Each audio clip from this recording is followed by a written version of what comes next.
അള്ളാഹുവിനെ കുറിച്ചും റസൂലിനെ കുറിച്ചും സ്രഷ്ടാവിനെ കുറിച്ചുള്ള ബോധമില്ലാതാവാൻ. അതില്ലാതാക്കാനുള്ള വ്യാപകമായ പ്രവർത്തനങ്ങളുണ്ട്. പക്ഷെ അവരുടേത് ഏറ്റവും ഗതികെട്ട, ഏറ്റവും ദുരന്തം പിടിച്ചൊരു വിശ്വാസമായതുകൊണ്ട് അവർ കരുതിയ രീതിയിലേക്ക് അത് സമൂഹത്തെ സ്വാധീനിക്കാനൊന്നും പറ്റണില്ല. പണ്ട് മുതൽ തന്നെ മതമായിട്ട് ബന്ധമില്ലാത്ത മതപ്പേരിലുള്ള ചില ആളുകളൊക്കെ അവർക്ക് ആകർഷിക്കാൻ പറ്റിയിട്ടുണ്ട്. അങ്ങനെയാണ് എക്സും വൈയും ഡബ്ല്യുവും മുസ്ലിമും ഒക്കെ ഉണ്ടാവുന്നത്. നമ്മൾ ആലോചിച്ച് നോക്കുക, ശരിക്കും 2009 നാസ്തികനായ ദൈവം എന്ന രീതിയിൽ ഒരു പുസ്തകം കേരളത്തിലേക്ക് വരുന്നു. റിച്ചാർഡ് ഡോക്കിൻസ് എന്ന് പറയുന്ന ഇന്ന് ജീവിച്ചിരിക്കുന്ന യുക്തിവാദികളുടെ വലിയ നേതാവിൻ്റെ ദി ഗോഡ് ഡെലൂഷൻ എന്ന പുസ്തകം ട്രാൻസ്ലേഷൻ ചെയ്ത് രവിചന്ദ്രൻ സി എന്ന് പറയുന്ന ഇന്നത്തെ നാസ്തിക മോർച്ചക്കാരുടെ ഏറ്റവും പ്രധാനപ്പെട്ട നേതാവായിരുന്നു ആ പുസ്തകം കേരളത്തിലേക്ക് ഇറക്കിയത്. അതിൻ്റെ പ്രചാരണാർത്ഥം അയാൾ 2010 മുതൽ സയൻസ് കോൺഫറൻസുകൾ എന്ന രീതിയിൽ വ്യാപകമായി സമ്മേളനങ്ങൾ സംഘടിപ്പിച്ചു.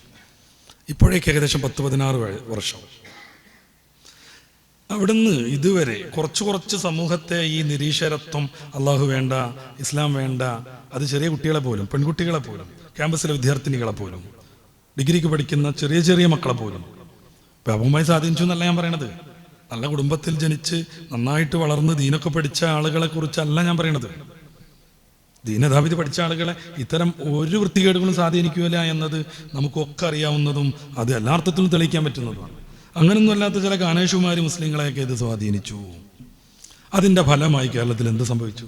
2010 മുതൽ അധാർമികതയുടെ ഗ്രാഫ് നമ്മളൊന്ന് പരിശോധിക്കുക. കൊല്ലം വർദ്ധിച്ചു വരുന്നു.